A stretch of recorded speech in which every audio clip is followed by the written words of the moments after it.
অন্যান্যদের মতোই শনিবার ভারত বনাম দক্ষিণ আফ্রিকার ক্রিকেট বিশ্বকাপের ফাইনাল ম্যাচ দেখছিলেন অভিনেত্রী প্রিয়াঙ্কা ভট্টাচার্য। ভারত জেতার পর ইনস্টাগ্রামে একের পর এক স্টোরিও দেন অভিনেত্রী, কিন্তু তখনও জানতেন না তার দেওয়া সব স্টোরিগুলি দেখবেন বিশ্বকাপ জয়ী দলের সদস্য মোহাম্মদ সিরাজ। গত এক বছর ধরে মুম্বাইয়ে কাজ করছেন প্রিয়াঙ্কা। বিশ্বকাপের ফাইনাল ম্যাচ দেখার জন্য বন্ধুদের সঙ্গে একটি মাল্টিপ্লেক্সে হাজির হয়েছিলেন তিনি। প্রিয়াঙ্কার কথায়, খেলার শেষ পর্যায়ে আমি তখন মা কালীকে মনে মনে ডাক শুরু করেছি।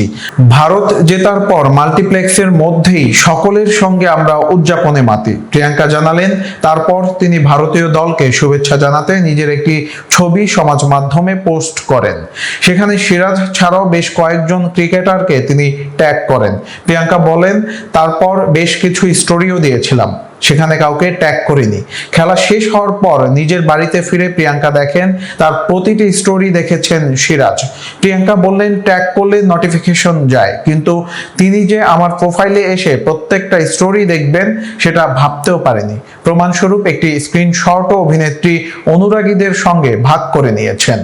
ভারতীয় দল জেতার পর প্রত্যেকেই ব্যস্ত ছিলেন। সমাজ মাধ্যমে আলাদা করে ক্রিকেটারদের বিভিন্ন মুহূর্তের ছবি ছড়িয়ে পড়েছিল। সিরাজ যে তার মধ্যে আলাদা করে প্রিয়াঙ্কার স্টোরিগুলো দেখেছেন তা জেনে উচ্ছ্বসিত অভিনেত্রী। বললেন, অকল্পনীয় ঘটনা, তাছাড়া এটা আমার কাছে খুব বড় প্রাপ্তি। আমি খুব খুশি, তার ভবিষ্যৎ ক্যারিয়ারের জন্য আমার তরফে শুভেচ্ছা।